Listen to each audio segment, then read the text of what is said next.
welcome back. I'm Anthony. And I'm Jen. And this is the Passion for Action show. This is where we spotlight others who are using their passion for health, fitness, or running to make a positive impact. We have been so blessed to already meet many wonderful guests, and today is no different. Today we're meeting Jules and Darin, and they are representing Sahara Strong. Darling, do you know what they're about to do? Something major that, yeah, it's not my thing, but I support them. As do I. They are about to embark on a 156-mile race in the Sahara Desert. What is this about? And who are they doing it for? So let's dive in and learn all about them.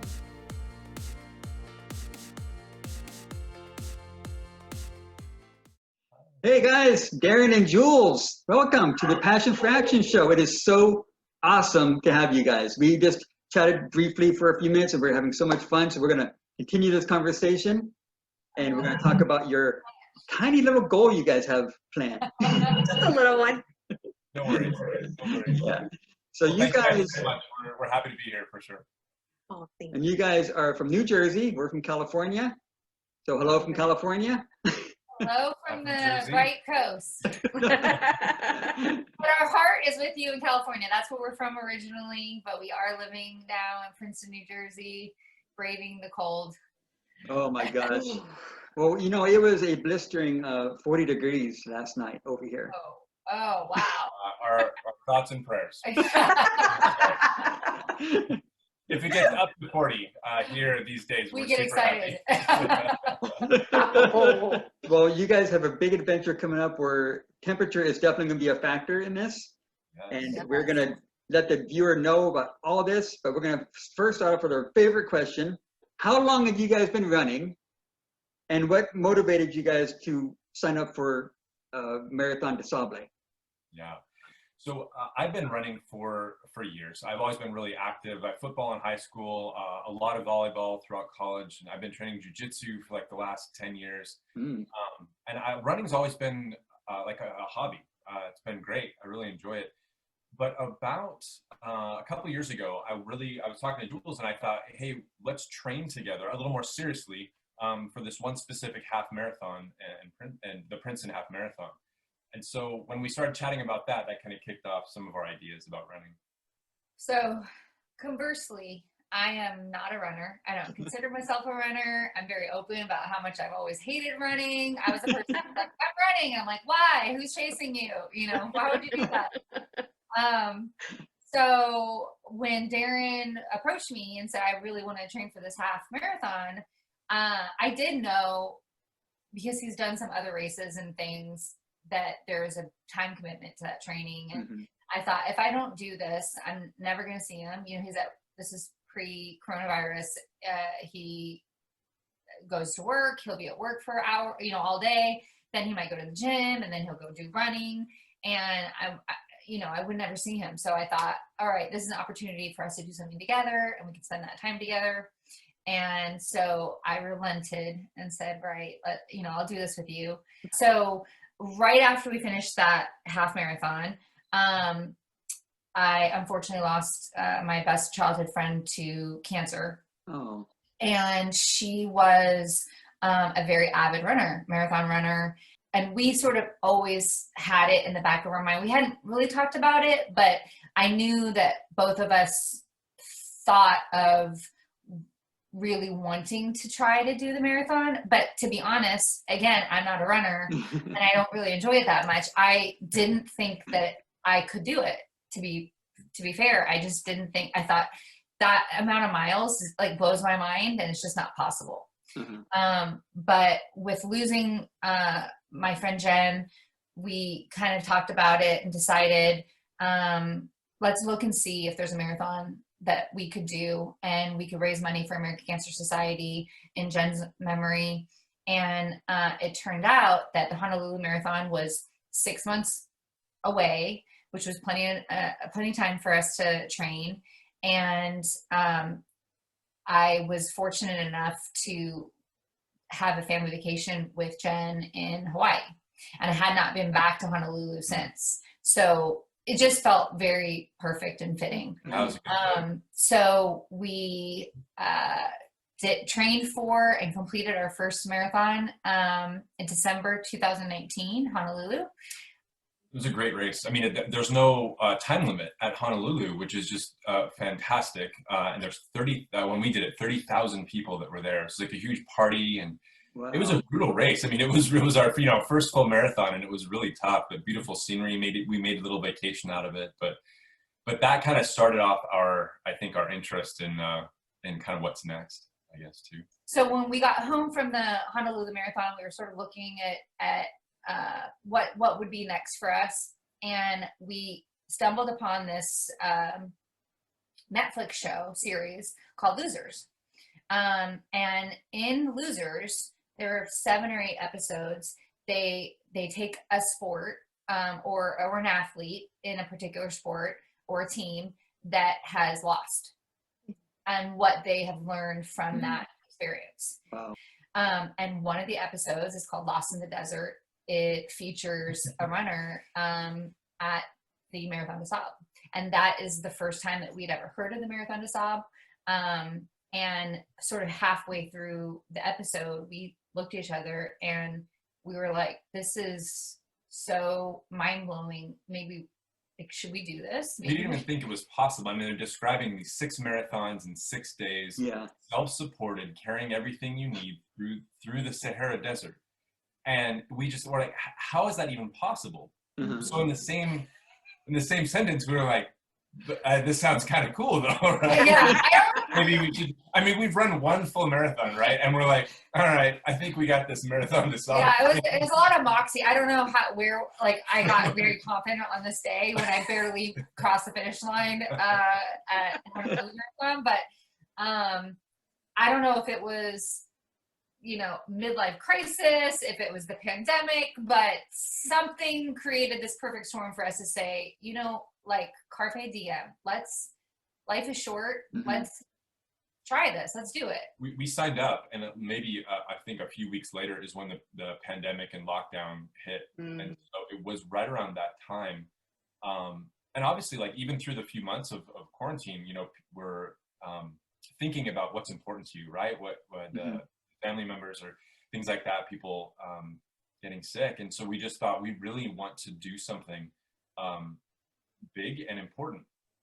And I've been working in cancer research for a long time, and so we've all known someone who we've either lost or who's been affected or touched by cancer. And so we thought we wanted to run for charity, and not everyone does with the MDS. So that's why we thought, well, we wanted something about cancer we thought would be important. So our dear friends, they who are involved in a lot of charity work said, oh, you know what? I know the perfect charity for you guys. It's St. Baldrick's. And that's how we got connected with St. Baldrick's. And we were able to meet with Kathleen Reddy, the CEO of St. Baldrick's, and a short call, very similar to this, on Zoom. And we immediately knew it was going to be a really good fit and a good partnership. Well, one of the things that really kind of we thought was very important was, especially having worked in cancer research for a while, is that there's a lot of, I think, cancer research and support for adults, but there's not enough research for kids. And pediatric oncology, there's just such a huge need in that area. In fact, more children end up dying of cancer than any other disease combined.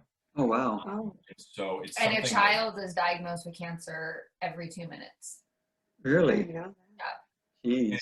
It's not that those types of things, and not only was really important to us, but we thought, well, we wanted to kind of connect our campaign. We're calling it Sahara Strong, with this idea of children struggling through things, and we wanted them to be able to finish their own race too. And so that's kind of where the name of our campaign comes from as well. That's an awesome name. It's so clever. Like, Oh, very Powerful. catchy. Yep. We had some good help. We had some good help from some good friends yes. as well. With actually not just the name, but like the artwork. The We had a really logo. good friend kind of help us design that too. So again, this is one of the things that's important to us. We want to bring people along this journey with us. This is not just about us doing this either. It's really about building a community for sure. Yep. The teamwork makes the dream work. Always, That's right. Always. Yeah. What is the best quality you've learned about yourself while pursuing this? Well, Besides having good socks. so I don't think we've talked about this, but I'm actually a professional poker player. Yes, I did read about that. And so with that comes a very competitive nature. And I, in retrospect, realize that part of the reason that I never ran and I never wanted to run and I said I'm not a runner is because deep down I knew it wasn't something that I was ever going to win. Oh, wow. I know I'm never going to win a marathon. I'm never going to win a race. I'm just not fast, you know, and I felt like, well, then my competitive side was like, well, what's the point if I can't I'm the same win? way. I feel that. So, and I knew that was going to be a struggle going in, even with this half marathon, whatever, you know, like I was so reluctant to do it because it frustrates me to be out there and to be last. And wow, I have learned this whole year that I have come like dead last in multiple races that we've done this year. But like I definitely came ahead of the people who were still sitting on the couch. Yeah. You know? Exactly.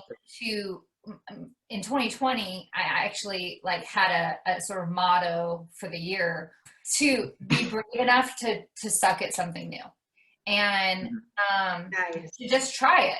You know, even if you're terrible at it, even if you come in dead last, like what's the worst that could happen?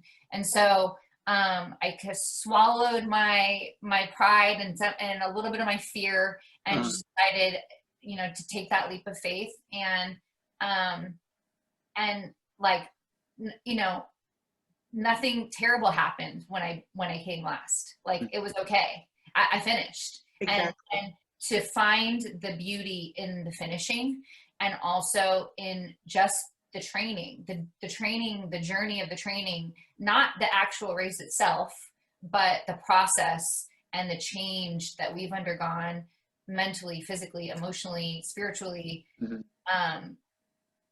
That is, therein lies like the beauty of the process. It isn't about the actual race or winning or losing or any of that. And so it's one of the reasons I think we've been kind of more and more attracted to ultra marathons and these much longer races. It's much more about finishing the race. And you know, poker is not a meritocracy. Like it's not equal to how hard you work is what you get out of it. But I really feel like running is, and that's so gratifying of an experience. I guess just to answer your question, from my standpoint, like I said, I've always been active, and I when we first started looking and training for the MDS, and we found Coach Megan Canfield who's done the MDS before. She's an amazing person. The queen. She's amazing. So when I started seeing these training plans she's have us go through, I knew that physically this was going to be really, I was excited. What I didn't realize was going to be really tough is the mental aspect of this long distance running. I love running, but running for 10 hours straight can be really, really tough. And whether you're outside or on a treadmill or watching Netflix or anything like that, and that got me. I was like, wow, this is, and being able to endure, a moderate amount of pain for that long too, that was tough. But I've been able to develop some, I think, more mental toughness, and I'm still always working on that as well. I found some great books, and Ricky Harrow, who's actually done this race before, he's an ultra runner, and he recommended some great books on mental toughness. And that's been really helpful. And actually, to your question, I've been able to try and apply that even to my job. In running my department and working with people at work and just having that mental toughness of what I do all day. And it's been great. It's been helpful. Hopefully it'll continue to improve as well. I wish more people knew the benefits of running. I wish more people knew about it, instead of just seeing just the pain on people's faces. I mean, there's such a mental positivity, and you get so much out of it that, I'm not doing that's too hard. And a lot of people say, I can't run. I bet if a rabid dog came in the house right now, you could run. It doesn't matter how fast you are. Just go your pace. One step at a time. It's so therapeutic and and meditative for me, especially. Like I never imagined that Obviously it's not meditative when I'm doing speed work. I'm trying not to fall off the treadmill or trip don't die. or stop breathing. But but you're right. I think I wish I had more people to understand not just the physical benefits of running, but everything else that it brings. And now I think we've been to the point we run about 6 days a week, and so there are even on our we're thoroughly enjoying our rest days, by the way. But I think in the past, there were days like if I didn't run, I was like things weren't quite right. You know what I mean? Like I needed that release, that part of that. Now I can't wait for rest days. So yeah, super happy with those. I try to see like how few steps I can take. You know, if you look at Fitbit or Garmin or whatever, can I get it under 1,000 steps on my rest day and literally do absolutely nothing? But just, no, but I mean, Megan took us from a year ago, 2020 January. We were both injured. I had plantar fasciitis, terrible. My first experience with plantar, and hopefully my last. And I wasn't able to walk until about March or April. So I was out of commission. And so she's taken us from, I did nothing. I mean, I trained for the marathon last year, but from that to running 6 days a week, you know, doing 50, 60 miles a week. She really whipped us into shape. And at the time we signed up for the MDS, she was suffering from plantar fasciitis. I had what I thought was maybe a little turf toe from jujitsu and judo, which actually ended up being gout, which is super fun to hear at 45. Because I thought people don't get gout until they're old, but apparently we've been very humbled by this process. Oh, for sure. Wait, how old did you say you were? 45. No way. I thought you were in their 20s. Oh, I had no idea. This has been great. This has been Wow, that's super impressive. You're 45. Well, thank you. We really appreciate that. But we're feeling every year of that 42 and 45 respectively. Absolutely. It's funny. I feel like in some ways running and just being so active keeps us young. But on the other days, it reminds us that we really need to take care of ourselves and you know, there's bits to deal with when you're 45, I guess. Yeah. So, but no. Very cool. Absolutely. Oh my gosh. So, are there any other adventures that you guys are currently working on, and how can people reach out to you to support your efforts? Awesome. Well, we really appreciate the question. It's so important. Like we were saying before, we've been training for the MDS for a year. We just recently found out that, because we originally planned to do this in April of this year, we recently found out that the race organizers have postponed the race. We've chosen to have our postponement be basically April of 22. So we're going to continue training for an entire other year. We're essentially now halfway through training for this big, and this is the biggest thing that I think we will have ever done. But we realize that, again, it's not just the MDS itself, it's this process and this journey and this campaign that we've kind of brought people along the way. So I'm sure we'll find some big crazy adventure after this, but right now we're focusing on finishing the MDS. Yeah. And of course continuing to raise funds for St. Baldrick's. Absolutely. We actually just did a fundraiser, which is still ongoing. So everyone's welcome to contribute. We started this a few weeks ago, where we are having everyone submit for $20 a song, or if they choose multiple songs, $20 each. That all goes to St. Baldrick's, and we're compiling a Marathon to Sob playlist. So when the times get tough, which we know they will, especially on day 4, which is a double marathon day, it's at least 15 miles that day. So you're running through the night. Yeah. And we'll need something to listen to. We playlist. will need some energizing, motivating, inspirational, funny, anything that you guys can think of, come up with. I'm going to send my 80s Tears for Fears song list to you guys. Hey, I'm in. We love that. Hey, stop it. Stop it. And then we're going to publish this playlist, and then we'll be out in the Sahara you know, just toiling through. When your song comes on, you know you'll be with us and we'll be thinking of you. That's When awesome. Fears for Fears. We Yeah. know we're thinking of you guys for sure. Oh no, that's all him. We are very different in our music taste. I have good taste and she doesn't. That's I get it. I get it. We have very different music tastes We too. So do. it's so funny. The people who've already sent us stuff, I mean, some of it's just, it's so heartfelt and it's so great. Other ones are just going to make us burst out laughing. Oh, nice. Our physical therapist, he's been working on, I have like glute inactivity issues that I need that. So his donation is Baby Got Back. what I thought it was. Yeah. So Perfect. that'll definitely get me laughing when I might be crying. I'm sure all the runners are like, okay, activate my glutes. Got it. Yeah, Always it's a good reminder. Yeah, she's a big EDM fan. She loves the boom boom music. Yeah, Oh, same. I have like all kinds of great EDM music that I run, work out to.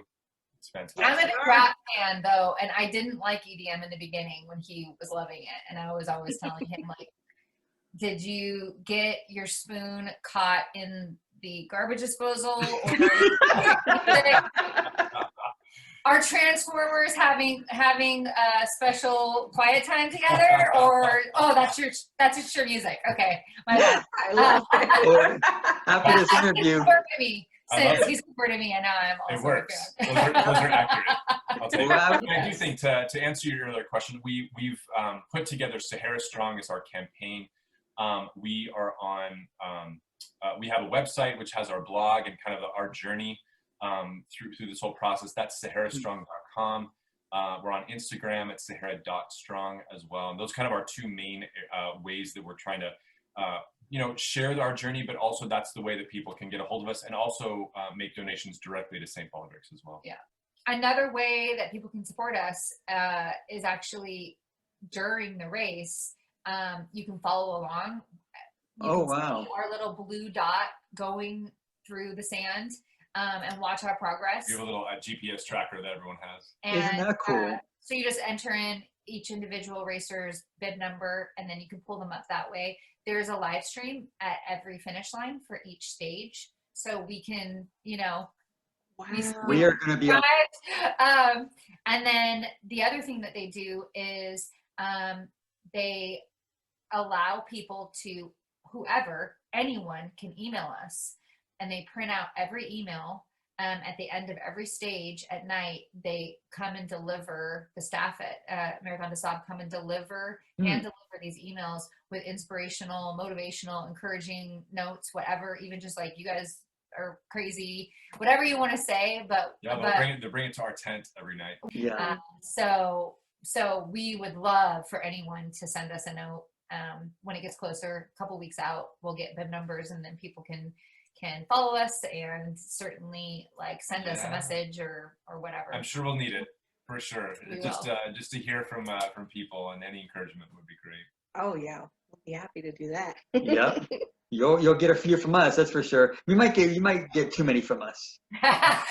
There's never too many. What a day. I would love it. Any random questions or stuff like that. Oh, we have a few of those. Fierce lyrics, anything. Oh my gosh, you guys are amazing. No, we're not. We're doing our best. Honestly, That's all. I try to tell people we're just regular people. Anyone can do this, and anyone can. And you guys also have a Facebook group page, don't you? We do. That's actually it was originally created for Sahara Strong virtual 250K. So a few months ago, we had a virtual race, and likely we're going to do another one. We are. Now that we have another year, we're going to probably do another virtual race. And, as a poker player, I have a lot of we're notoriously sedentary creatures, gamers and such. And so it was awesome. A lot of my poker playing friends who again, if I had $1 for every time someone told me I can't run a marathon, I could never do that distance, I would have a lot of dollars. And I'm guilty of saying that myself many times for years. And so it was so nice and awesome to see, especially in the middle of the pandemic, when I think mental health and motivation, there were a lot of issues happening. And this was for us even something to give us a goal and a purpose but to help inspire and encourage people to work out and get in those miles. So everyone was asked to complete 250K, which is about 156 miles, in the span of 2 months or 3 months. And you know, at the MDS, we need to finish that distance in a week. Yeah. And so, but honestly, for those 2 months, this is so we do kind of multiple different kind of fundraisers throughout the year. This is one of my favorites because there are days, obviously, early mornings and it's cold, or you're done with work and you don't want to run. Mm-hmm. And I get on the Facebook group page, and there's people out there who've never run before. There's people out there who are like, oh, I did 10 miles this morning. I mean, it's just unbelievable. People all over the world. Yes. You know, we've had fortunate to live quite a few different places and travel quite a bit. And people from all over the world during quarantine are telling us how they're getting their miles in. It's just, we have family in so Orange inspiring, County, and they're in their 70s now, 60s, 70s, and they were the first people to cross that 250K. Oh my gosh! Wow. And I thought, you know, if they're doing this, I can surely do my 8 miles that I have on my schedule today, even though I don't feel like it. Or if my poker friend who has never run farther than a mile in his life can do it, I can do it, you know? So it was really awesome to train with those people. And so it helped us, basically. Yeah. Essentially, it was completely selfish. And we just were like, we want you to suffer through, help inspire us and motivate us. And we raised a little bit of money for St. Patrick's too. You guys are doing such an amazing thing for the running community. This is an honor to talk to you guys. But before we get to our last question, I just wonder, do you guys sleep overnight on the desert? I'm just saying, do you guys have a tent you got to sleep in, or it's just your sleeping bags? Yeah, well, so the race organizers work with the local Berber people. And this is actually another great thing about the MDS is they've been doing this for 35 years now. And the race has grown from, you know, tens of people now to about a little over 1,000 people. Wow. And that's just racers. There are tons of local staff, and they work with these Berbers and give quite a bit of money from the race to the local communities as well. And that's a whole nother, just fantastic aspect of this. But what the Berbers do is they put up they put down like a very simple blanket or a carpet on the ground, and then with a couple pieces of wood, they have this big, large open air type tent, like very rudimentary bivouac. And there's hundreds of these, and there's 8 people to a tent. So you kind of sleep like sardines, 8 people underneath this tarp. Wow. But that's the only thing that they provide to us is the tent and water. But we need to carry our sleeping bags and sleeping mats and all those things. And so it's sort of like the Tour de France, where at the end of each stage, then the tents are picked up and moved to the next finish line and the next finish line. So they recreate this sort of village every day. Yeah. But I'd be so scared of like scorpions getting in my sleeping bag. I'm scorpions, camel spiders. Camel spiders. Oh gosh. I'm gonna put pictures of that stuff here just so people have a vision of what these. Sand vipers, the camel spiders are. Camel spiders. I'm kind of excited to see one. Actually, we saw one in Dubai before, and it is out of a movie. No way. An alien. They're not that big. But honestly, if you look them up, they're quite scary. So yeah, there's quite a few things to deal with. On top of that, there's also, I mean, it's unbelievably hot. It's 120 degrees Fahrenheit during the day, and can get all the way down actually in the 30s at night too. So yeah, I'm a Marriott kind of hotel. Me too. Us too. We don't believe in all that. We're also glamping all the way. It's much more outdoorsy and backpacking and camping. So like this isn't a thing for him, but this is definitely me out of my comfort zone. It's going to be a challenge, but it's going to be fun. As long as I see a camel spider, I'm super happy. So I think he wants me to get bit by a sand viper. No, because we part of our mandatory kit is we have to bring a venom extractor, and why carry it the whole week if we if you're not going to be able to. perfect. Yeah, it'd just be a complete waste of money. You gotta Exactly. use it. I didn't wait. Oh my God. Knowing you guys is gonna be Jules the one that gets bit. She's the one that gets, instead of Darin wants to see one, can be the one that doesn't want to see one. Yes. I'm sure it'll be fine. I think it's not a huge problem. I know you're meant to check your shoes, and when you wake up in the morning before you put them on, shake them out, make sure no little creepy crawlies got in there. But I haven't heard of anyone. That's another thing is that, let's say with your tent mates, some people have trained extremely hard for this. They're professional ultra runners and they're running every single day. They get back to the tent first, and it's their job, thankfully, to kind of clean the tent out and to move some of the rocks and things like that. We just want to finish, right? So we're going to be walking and hiking and maybe jogging portions of it through the dunes and the mountains. It's the one bonus of being the last people. So and we're hoping that they've cleared out all of the pets, I think. The pets. Okay, so this last question, and I know you guys already said you can't imagine anything bigger than this, but I want you to try. What is your most audacious goal? Most audacious, just think outside the box, whatever. And how would you like it to have an impact on others? I think this MDS in our life has been, it's what we've dedicated our life to do for the last year. And now it's what we're dedicating our life to do for this next year as well. And like we said, bringing people along this journey.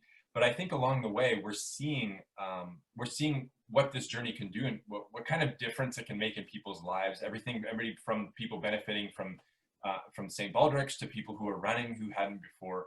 So I think this whole time we're probably going to be thinking of what we can do next. It's hard to think of something bigger at the moment, I think. Yeah, I thought this would be a hard question to answer, but I mean, Darin is his real love is triathlons, and so I know. I think doing a full Ironman someday would be on the list. I think that would be fantastic. I mean, I love the water and things like that too. But I think that these large multi-stage races, there's something about them. We love to travel as well, and languages and culture, and that kind of fits with a lot of things that we're passionate about. They have there's a race called Racing the Planet series where it's in the Atacama, it's in the Gobi, all the deserts, and the hardest one for me, I mean, they would all be incredibly hard, but the hardest one for me would certainly be Antarctica. Yeah, because I hate the cold. Yeah. So that certainly, I might just go to Antarctica like everyone else, one day. That's my last continent that I have yet to travel to, which I really would love to see. But actually running in Antarctica would I think even be harder than MBS for me, just because of how much I hate the cold. We prefer the heat for sure. But I think finding these different races in different parts of the world and meeting more people and raising money for really good causes through doing something like that is I don't think MDS will be our last. No. So. Yeah. And I really just want people to just do it, to steal Nike's slogan, but I really want people to see that a year ago I wasn't even able to walk, and that if I can do it, honestly, anyone can do it. I hate running. I'm not all these things that I've always said. The only person who runs 6 days a week for 6 months, and she's like, I'm not a runner. I love it. But I just, if there's anything out there that people have a little seed, and that they've always thought, oh, I wish I could do that. I want to do that. I'm here to say that you can and you should. And we've learned this through the pandemic, so many things canceling and us not, no one being able to travel, and people being, losing relatives and losing their lives. It's, there's no time like now. And I just want people to know that if there is something out there that they want to accomplish and they want to do, go for it. Now's Take that time, leap right? of faith and do it. Sign up. Even if it's a 5K, just something small, it's or a bike or a swim. I think being active is so, like we were talking about before, it's so valuable. physically and mentally and spiritually. It's so great. I agree. Agreed. Absolutely. Well, we thank you for spending the time with us. We are going to put all your links in the description below. Awesome. And we are cheering you on here from sunny California. And yeah, if you get that one up again to do like you just did a few months ago, like definitely we are sign on. We're gonna get miles in those few months. Like, Yeah. We'll do another virtual, and Absolutely. and we would love to have you. Thank you guys so much for having us on and Thank you giving us the guys so opportunity to share Sahara Strong with you. Absolutely. Thank you so much. And thank you so much for all that you guys are doing for the running community as well. Well, thank you. It has been an honor talking to you guys. Have a great day. All right, Thanks, Tiffany, thank Anthony. you. Bye. We're a fine oiled machine here, folks. Hey, this isn't easy. This is what you guys do. Seriously. Shoot. Okay. Are you sitting up or are you kind of? What are you doing? I'm sitting up. Okay. You look like you're kind of falling off your chair there. I'm very large for this chair, Anthony. You are not. Why you gotta make fun of me? I'm not making fun of you. You're saying I'm fat. No, I'm We not. already know this. Karma. Don't help him. Yeah. That's what got me to actually do it. I was like, malasadas Absolutely. at the finish line? Okay. Yeah. I'll do it. The whole time, honestly, I'm running for malasadas. I want Where to finish I get this. vetoed get my- again. I don't get vetoed. I'm just I saying get vetoed. You don't get vetoed. Of course you I don't get know. vetoed. I'm the president. Anything you say goes. I'm the boss of this thing. Really, Whatever I are you? say, whatever I do, whatever I say, we do. Who does the editing? I do the editing. Thank you so much, Darin and Jules, for taking the time to. What the fuck does he teach us? That's not gonna work. That's going into the what is the word for it? The outtakes bin. I thought our new tagline is one step at a time. I didn't even know. You never told me we were doing that. How the fuck am I gonna know when you don't convey these things to me? Yeah, we called ourselves, this is prior to forming Team Sahara Strong, we called ourselves Team Malasadas. It's right on the top of our banner for the YouTube channel. Okay, you never said we're inputting it in this. Well, now we have to do it all over again. Okay. So we have to do it over again. I saw you doing that. So let's just say, I'm going to start with, so how about we start off with, You can say an until next time, and then we'll both say whatever the fuck you want us to say. Oh my gosh, I had the best time. Thank you, you two, for taking this time to spend with us. We loved every second of it. And what you're doing for such a wonderful cause is beyond words. I love it. I can't love it enough. that is a long way to go. 156 miles, 6 marathons in a row. Wow. Kudos to you guys. And thank you so much for taking the time to hang out with us. We cannot thank you more for that. So, do you know somebody who is using their passion for health, fitness, or running, much like Jules and Darin? If so, please let us know because we would love to meet them and spotlight them. And please be sure to hit that like button, leave us a comment, and subscribe to our channel so you don't miss any future amazing interviews such as the one we had today. Until next time, Sending light, love, and happiness. Mwah. mwah.